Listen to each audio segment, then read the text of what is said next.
One of the things that helped me the most in overcoming shyness, in developing confidence, in being able to connect with people because I had interesting things to share and things that are universal, was to travel alone. Didn't get the idea myself, but I remember I used to like reading those books where there is a hero going on an adventure, like The Alchemist by Paulo Coelho. And I thought that it seems that all the great stories start by someone going on an adventure alone. And that's where the character discovers himself or herself, where they meet friends, when they accomplish something worthwhile. And at that time where I decided to do my first trip alone, I was stuck. I had absolutely no idea what to do. I just knew that I was deadly shy. I couldn't go to people, I couldn't connect with them. I didn't have confidence, and all my life was hard. I didn't know what to do. And it's a little bit by chance that I decided to go on a trip. And let's be completely honest here, my first few trips alone, they were hard. They weren't as interesting as what I can do now, because obviously when you're shy, when you have trouble to go towards other people, when you're not very confident, and you're traveling alone, of course, you will not do crazy things every day. That requires time. But at least even during my first trips, I still made efforts. I still talked with a few people. I still managed to do new experiences.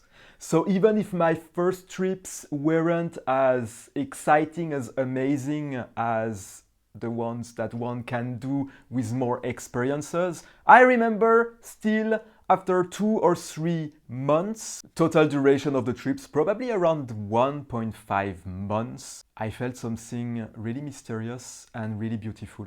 I felt that I lived enough. You know, like enough in the sense that would be fine now if I were to die because I did this. Super weird.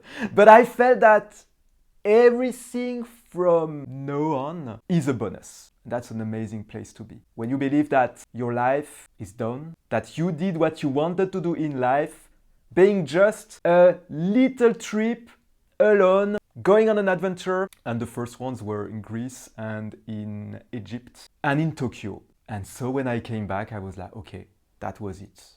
If I were to die now, that's great. I would be fine with it.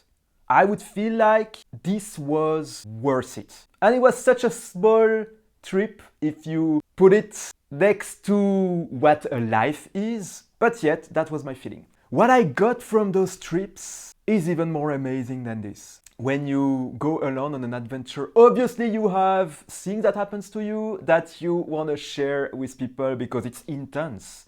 Everything in you, everything is intense, especially if you go to places where you don't know the culture and the language. That's by far the best experiences. You have amazing things to share. And those things enable you to connect with everyone.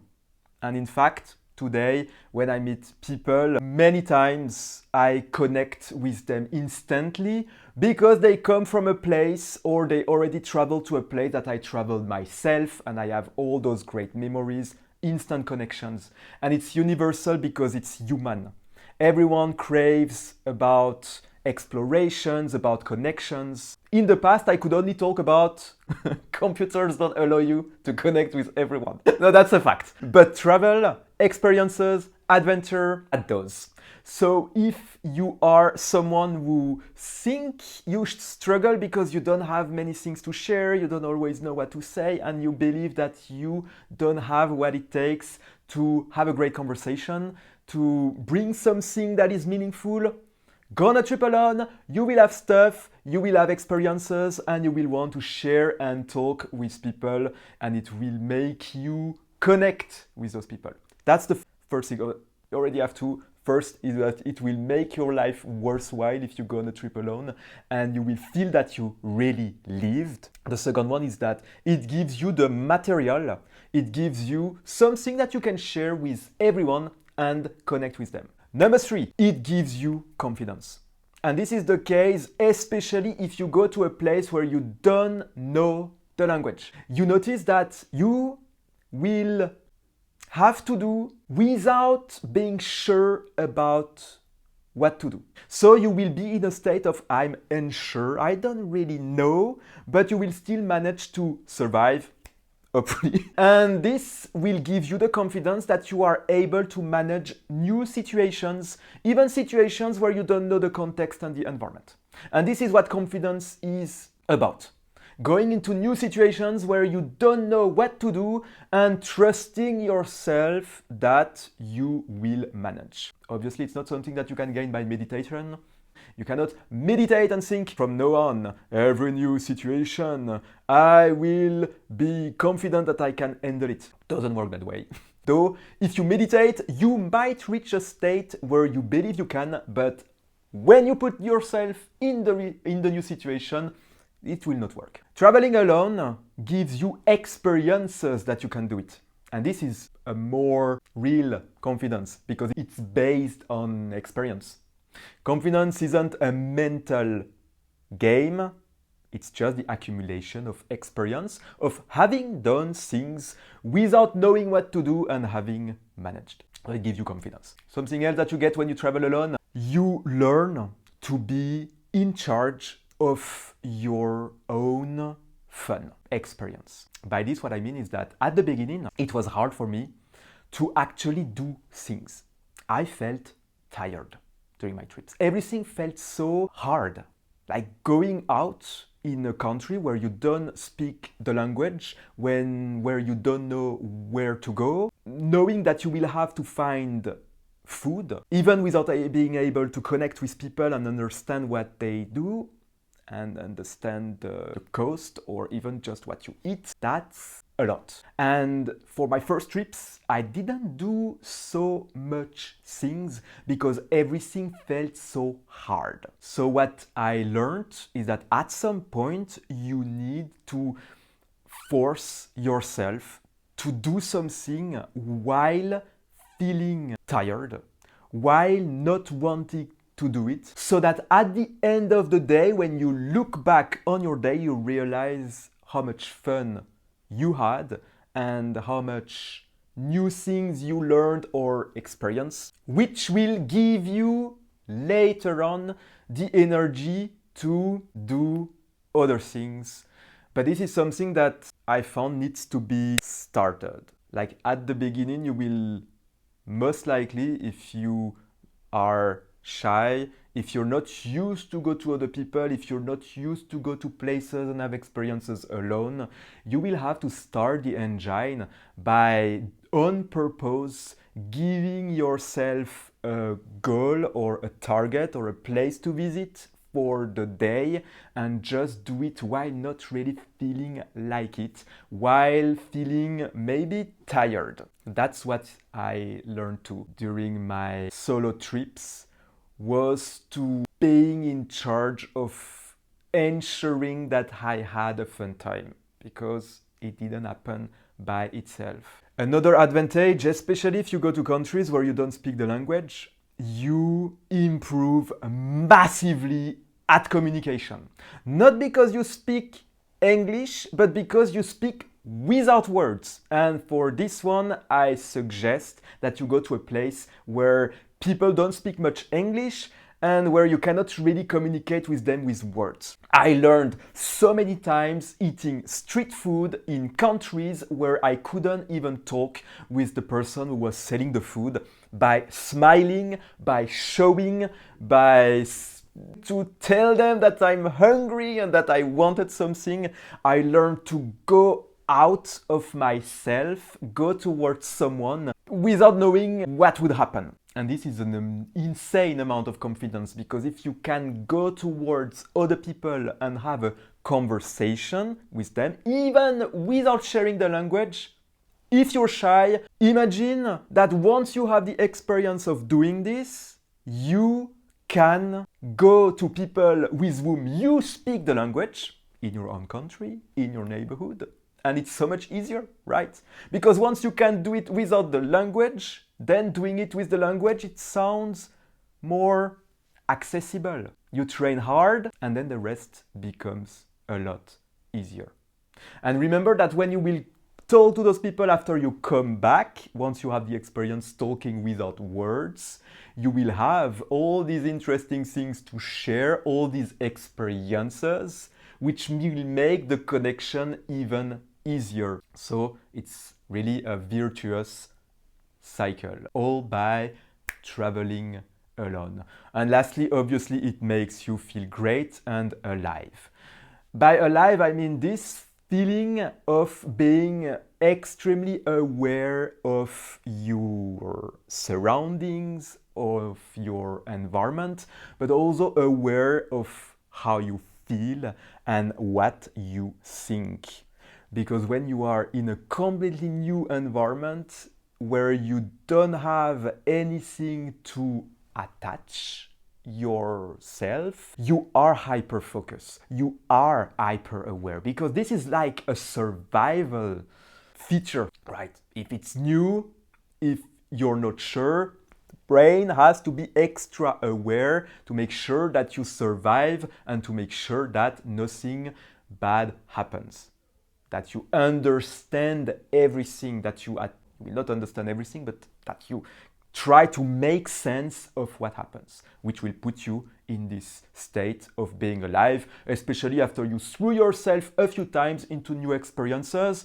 Remember, having to overcome this sensation of feeling tired will make you alive, which is an amazing feeling. And to be honest with you, every time I have this feeling of feeling alive, doesn't happen only in trips, can happen in life, but I always have this thought that, wow, now that I have this feeling of awareness and aliveness, I feel that life is worth only for this state, because it's just so amazing that you want to feel like this all the time. Those are all the advantages that you can get by making a trip alone. Now, why wouldn't you make it? Why wouldn't you? Takes time, takes money. Let's see exactly how you overcome these objections, because obviously, the first time I started, I remember that I did it and I was completely broke, but I still did it because I knew it was so important for me that I had to do everything. To tell you, I was a freelancer at that time, and it was quite in the beginning of my career as a freelance, so I had those up and downs, and it was really hard, and I just had a bad customer, someone really horrible. To tell you, it was a customer that asked me to create systems so that he can take money from old people by making them believe that they will get diamonds for investment. And so this guy he had a team, and they called old people to sell them investment diamond. Completely horrible. Not sure if there were really diamonds or not behind, though I think there were, but what he did is that he sold them 3 times the normal price, and then he made them believe that they could trade those diamonds using a real-time software, trading software that was actually completely fake, because the prices that were showing and the way those prices were moving was completely artificial. It took me a while to realize that this was a big scam. And so when I did those trips, it was after having stopped working with those people and having a phase of feeling very low, very down, playing video games, watching videos all days, seeing my bank account fall to the ground. And when my bank account was almost zero, I had this revelation that I need to do a trip. There's never a right time to do such things, to be honest.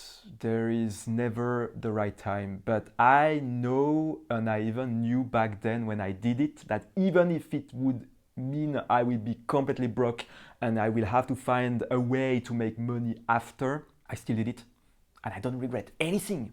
Absolutely anything. Further thing to know is that doing the most interesting trips are usually the ones that doesn't cost much. Meaning that usually you go to a country that is very cheap compared to the standards that we have in rich countries.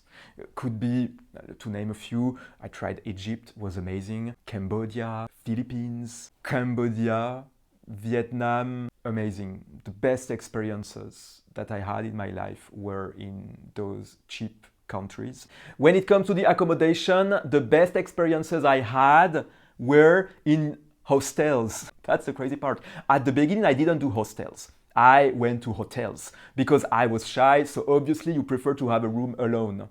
And in those countries, hotels are cheap, so anyway, it doesn't cost much. But one day I tried an hostel, and then I met other fellow travelers, and I had amazing experiences. So the cheapest might be the ones that gives you the best experiences. Though, word of caution, if you go to hostels, make sure that you don't spend all your time with people who are also travelers. Can be fun, can be nice, but it's way better to go alone in the cities, to meet the locals, to get the food yourself. So be careful of this trap. I have to say, try both. Do it with other travelers, but most of it do it alone, because that's how you learn the most. Cheapest solutions are often the better. In fact, when you struggle, that's your best stories. If you take the taxi to go from one place to another, it's smooth. Okay, maybe you will get scammed, but that's not such a great story, because I have this story of getting scammed by a taxi in a foreign country.